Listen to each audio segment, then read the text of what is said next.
Dari donasi terkumpul itu menjadi hak organisasi untuk operasional organisasi, bukan untuk keperluan pribadi. Ya? Diperbolehkan ya? Diperbolehkan. Tapi jangan lakukan itu. Pada praktek di lapangan tidak kami lakukan karena kami tidak tega melakukan hal itu. Iya.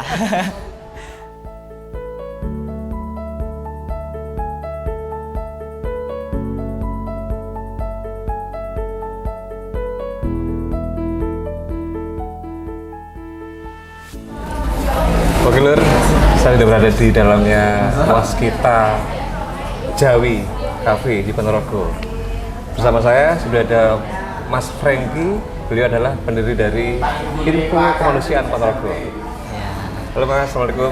Waalaikumsalam. Sehat Mas? Alhamdulillah sehat Mas. Alhamdulillah, akhirnya ketemu ya setelah selama ini by WA dan telepon saja ya.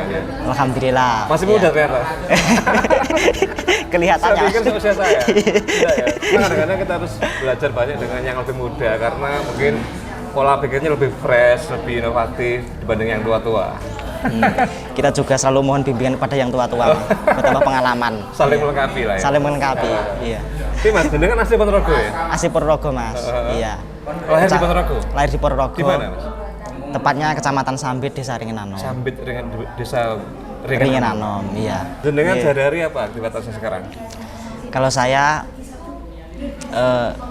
ya ini ngurus Info Kemanusiaan Ponorogo. Info Kemanusiaan Ponorogo? Iya, selain itu saya juga punya usaha di rumah, usaha kecil-kecilan. Oh, apa itu Mas? Usaha apa? Sablon kaos Mas, sablon kaos. Sablon kaos? Iya. Nah, kapan-kapan Akhiran Properti boleh order sablon kaos di Mas Franky. Siap. Mantap. Alhamdulillah. Termasuk pengusaha muda jenengan itu? Iya, baru-baru merintis Mas, baru-baru iya. Berapa lama Mas usaha sablon kaos? Kalau sablon kaos sekitar 1,5 tahun masih. Ya, bertahap. Dulunya cuma sekedar posting-posting kaosnya orang, terus reseller itu. Terus awal-awal kok pengen mendirikan sendiri, terus akhirnya belajar dari YouTube. Tambah ilmu di situ. Gitu. Mantap. Jiwa usahanya memang luar biasa. Memang anak muda itu memang kadang-kadang punya pemikiran yang liar yang harus diwujudkan. Iya. Ya. Nah, sekarang kita lebih fokus ke Info Kemanusiaan Ponorogo. Oke Mas, itu seperti apa? Info Kemanusiaan Ponorogo itu seperti apa konkretnya? Ya, itu semacam organisasi nirlaba. Organisasi nirlaba? Komunitas nirlaba. Ya, jadi kita sebagai anggota tidak memperoleh keuntungan sedikit pun.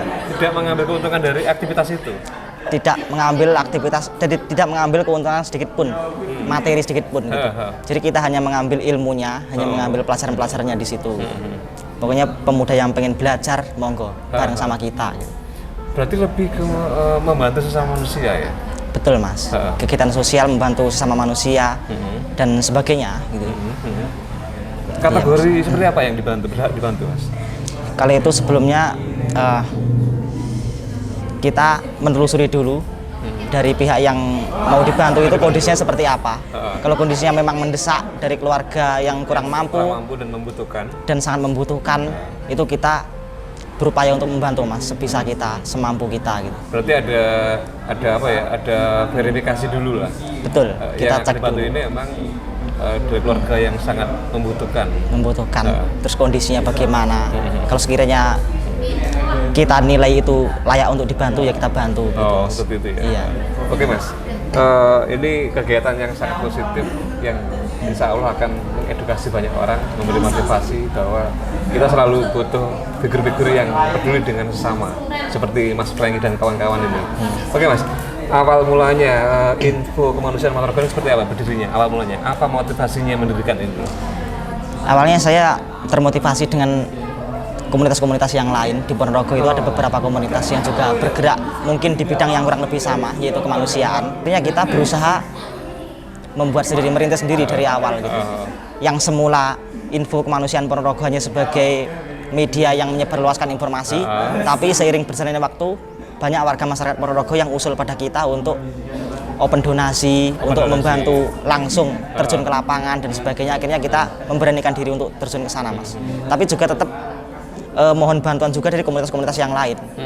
tetap kolaborasi dengan komunitas-komunitas yang lain, jadi saling melengkapi gitu Mas. Oke.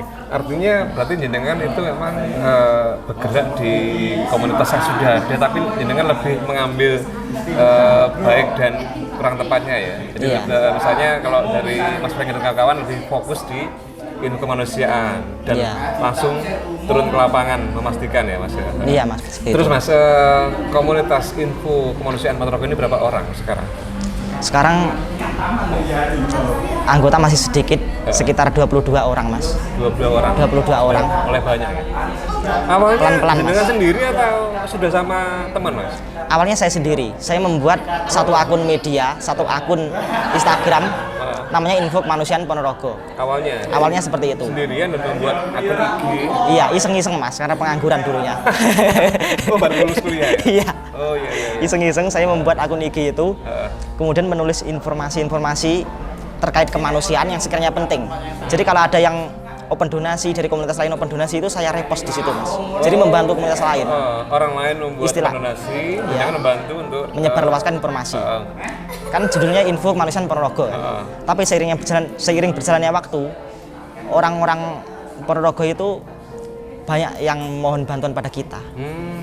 Banyak juga yang dimohonkan untuk open donasi. Oh gitu. Untuk memohon kita untuk terjun ke lapangan langsung membantu mereka gitu. Alhamdulillah. Artinya memang ada sambutan yang baik dari masyarakat luas ya. Alhamdulillah mereka memberikan sambutan yang positif. Siap. Kemudian ketika jenengan awalnya sendirian, terus tiba-tiba sekarang ada 22 orang. Itu jenengan memang mengajak atau memang ada anggota-anggota yang memang tergerak hatinya untuk bergabung, Mas? Saya mengajak juga. Awalnya itu saya memaksa Mas justru. Mereka saya paksa. Teman kuliah. Atau satu lingkungan? Awalnya teman kuliah. Teman kuliah. Sekarang ya nggak harus teman-teman kuliah, warga umum juga boleh ikut gitu. Warga juga saya terima untuk ikut di situ, untuk bergabung di situ. Tapi nanti tidak menutup kemungkinan untuk menambah lagi anggota, Mas? Tidak menutup sebanyak-banyaknya. Sebanyak-banyaknya. Kita selalu terbuka. Yang penting intinya ikhlas, Mas. Semangat, ikhlas, jujur gitu, Mas.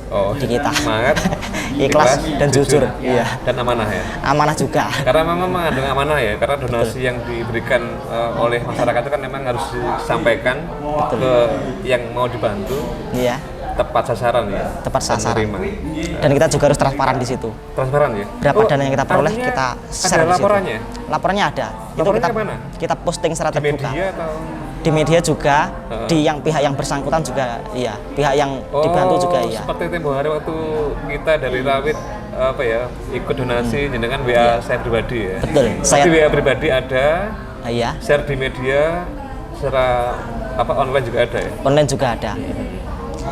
Kita tanya, misal ada donatur masuk, kita tanya jenengan asalnya dari mana, terus kemudian ini akan disumbangkan kemana, kita tulis di situ, di catatan kita tulis catatan, kemudian kita kalau semisal kita mau penyerahan donasi, kita infokan itu dari siapa gitu. Kalau semisal tidak mau ditulis namanya, mungkin katakanlah hamba Allah, kita juga tulis demikian. Itu boleh ya? Iya. Intinya kita detail. Mantap, ya. Angkanya berapa rupiah kita tulis di situ semua. Jadi tidak ada spesial pun ya? Tidak akan spesial pun untuk keperluan pribadi. Kalau semisal untuk operasional? Kalau operasional itu kita mendapatkan itu operasional? Iya, kita mendapatkan itu dari pihak yang dibantu. Biasanya dari pihak yang dibantu kan memberikan kita sedikit untuk operasional gitu, untuk akomodasi gitu, dari pihak sana. Dari pihak yang dibantu ya? Dari pihak yang dibantu. Tapi kan memang tidak semua pihak yang dibantu itu ada inisiatif untuk memberi mungkin rasa terima kasih. Kalau semisal dari mereka kurang berkenan, ibarat kata tidak berkenan untuk mengalokasikan sedikit untuk kita, untuk anggaran akomodasi, tidak masalah gitu. Masalah ya? Tidak masalah. Kita cuma bisa nyumbang tenaga. Kita kalau nyumbang materi juga belum bisa, Mas. Dan tidak akan minta ya? Dan tidak akan minta. Tidak akan minta nominal ke yang dibantu ya? Tidak akan, Mas. Tidak akan. Kalau memang ada inisiatif, ya tetap diterima, Mas ya? Iya. Seperti itu. Tapi memang tanggung jawab sebagai seorang pengumpul donasi itu memang berat.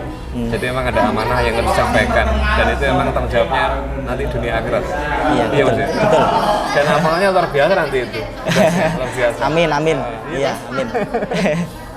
Oke Lur, kita break sebentar, kita sambil ngeteh dulu. Nanti kita lanjut lagi di sesi berikutnya. Oke Lur, lanjut lagi ya. ketika kita memang berniat bergerak di bidang sosial, khususnya untuk menggalang donasi, memang kita mempunyai kewajiban amanah untuk menyampaikan semua yang didonasikan masyarakat ke penerima donasi. Dan itu memang harus ya, karena wajib, karena ada amanah. Tapi rupanya ada regulasi peraturan dari pemerintah yang menyinggung masalah itu. Ini Mas Franky yang menjelaskan. Iya. Oke Mas, lanjut Mas. Saya ketahui itu ketika saya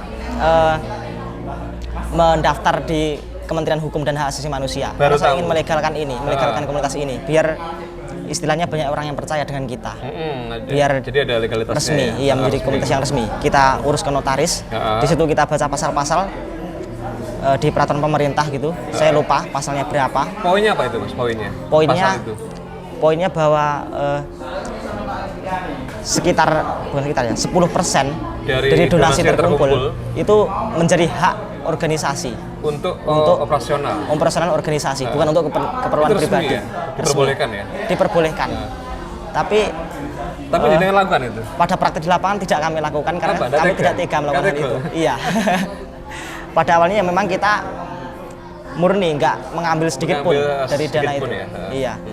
Tidak mengambil sedikit pun dana itu. Setelah dipikir-pikir ternyata logis juga peraturan dari pemerintah ini. Karena memang jadi kan butuh operasional. Karena memang operasional itu butuh bensin lah ya, bensin. Iya. Dan untuk keperluan organisasi lainnya gitu, di lingkup organisasi pengembangan lah istilahnya. Iya. Kemudian jenengan tidak menerapkan atau sudah menerapkan pemotongan 10% tadi itu? Pemotongan kita terapkan tapi tidak 10%. Oh, berapa? Karena bagi kita itu terlalu banyak. Berapa persen akhirnya yang dipotong? Akhirnya kisaran 5-7 mungkin sekitar segitu.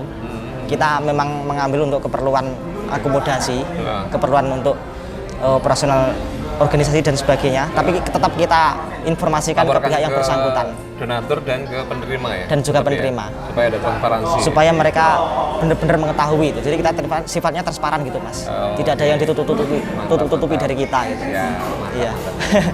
luar biasa. Rupanya emang ada regulasi dari pemerintah bahwa organisasi yang berada di bidang donasi memang berhak untuk memotong 10% dari jumlah donasi yang diterima. Tapi rupanya dari Mas Franky dan kawan-kawan itu emang nggak tego, Jawa-Jawanya nggak tego dipotong 10%. Akhirnya dipotong berapa? 5-7%. 5-7%. Itu pun untuk uang bensin lah ya, lari-riwi. Tetap luar biasa, Ini banyak inspirasi banyak orang mudah-mudahan ke depannya. Dan kalau ada dana tersisa dari akomodasi, misalnya katakanlah istilahnya ada tersisa, itu kita masukkan kas untuk keperluan organisasi. Oh, ini ke depan info kemanusiaan organisasi mau akan berkolaborasi dengan siapa saja? Mungkin dengan masyarakat luas atau LSM atau dengan dinas sosial atau apa Mas? Ada rencana nggak? Pengennya seperti itu, pengennya kita bekerja sama dengan kalau bisa dengan beberapa instansi lain, perusahaan-perusahaan juga. Oh iya. Untuk ibarat kata sebagai dari mereka untuk donasi gitulah ke kita. Selain itu juga dari komunitas lain, bekerja sama dengan komunitas lain agar kita juga banyak belajar dari mereka. Saling tukar ilmu ya. Saling tukar ilmu, saling ibarat kata kita punya tujuan yang sama, kita melaku bareng lah istilahnya. Maju bareng ya, Iya. bareng, melaku bareng, bantu Iya. bareng, bersosial bareng. Bersosial bareng. Berarti kalau ke pengajuan ke perusahaan atau korporat berarti harus siap-siap bikin proposal dan kop surat segala macam ya. Mungkin seperti itu. Tapi kita tidak istilahnya tidak menggunakan ini sebagai ladang bisnis, bukan. Tetap ranahnya sosial. Sosial ya. Iya. Info kemanusiaan Ponorogo ini ke depan mau dibuat seperti apa ke depannya ini? Akhirnya tetap fokus di kemanusiaan, sosial atau apa? Nantinya bayangannya Mas Franky sebagai seorang pendiri. Kalau untuk saat ini kita masih fokus di sosial dulu, Mas. Ke depan kita belum ada planning. Belum iya, ada planning. Planningnya masih lingkup sosial dulu gitu. Planningnya di situ dulu. Kita belum punya rencana-rencana lain. Untuk melebarkan belum rencana-rencana besar ya? dulu. Belum ada, Mas. Kalau misalnya ada ide, monggo gitu. Oke, Mas. Yang dibantu itu masih masyarakat Ponorogo sekitarnya atau sudah meluas ke daerah lain? Untuk saat ini sementara masih di Ponorogo aja, Mas. Memang fokus ke masyarakat Ponorogo ya? Sementara ini masih lingkupnya masih lingkup Ponorogo aja. Tapi kalau misal ada dari luar Ponorogo yang butuh bantuan kita, itu tidak menutup kemungkinan kita juga bantu mereka gitu. Oke sih Mas, paling dekat ini ke depan siapa yang mau didatangi oleh info kemanusiaan Ponorogo ini? Kalau rencana ke depan paling dekat ada Pak Komarudin dari Pak Komarudin. Pak Komarudin dari Tatung Balong. Tatung Balong mengalami apa, Mas? Mengalami apa? Kecelakaan, Mas. Kecelakaan waktu manjat pohon. Memanjat pohon. nebang pohon gitu, nebang ranting-ranting pohon kecelakaan, jatuh. Terus? Entah terbentur apa, punggungnya mengalami kehancuran. Oh, Hancur, belakangnya ya? tulang belakang hancur. Sehingga apa? Kelumpuhan atau apa? Atau masih dalam proses penyembuhan? Untuk saat ini kondisinya kritis Kritis. iya. Pada awalnya dibawa ke salah satu rumah sakit di Ponorogo. Kemudian dari pihak rumah sakit katanya ada peralatan yang kurang lengkap, akhirnya dibawa ke Solo. Sekarang berarti posisi sudah dirujuk ke Solo? Posisi di Solo sekarang. Ke Solo?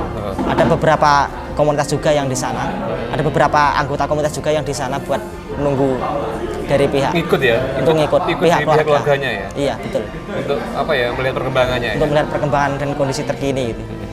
Kondisinya tulang rusuk, hancur, kemudian tulang punggung malah mengalami kehancuran, kemudian kabarnya terkena saraf gitu loh Mas. Terkena? Sampai sarafnya kabarnya mengalami kerusakan saraf juga. Dan belum segera dioperasi karena kabarnya dari pihak rumah sakit mengabarkan bahwa dia itu positif. Beliau positif COVID. COVID juga? Akhirnya masih posisi isolasi sekarang. Lalu secara biaya sudah ada obo-obo dari rumah sakit belum? Berapa biaya yang dibutuhkan? Kalau itu belum Mas. Belum ya? Kita belum dapat informasi. Entah rumah sakit sudah memberitakan apa belum, kita juga belum tanya lagi untuk saat ini. Oke Mas, mungkin nanti kita akan bisa berkolaborasi mendatangi warga atau masyarakat yang membutuhkan Mas. Oke, Nanti kita sambung lagi ya. Monggo. Oke, terima kasih banyak atas diskusi yang menarik ini. Semoga menjadi diskusi yang menarik dan memberi motivasi kepada netizen, khususnya para netizen Rawit Ruang Awang Alit. Oke, lalu habis ini kita bergerak dengan Info Polres Ponorogo untuk mendatangi salah satu warga. Oke Narangi, makasih banyak. Kita ketemu lagi di lain kesempatan. Tetap di Rawit Ruang Wang Wong Alit.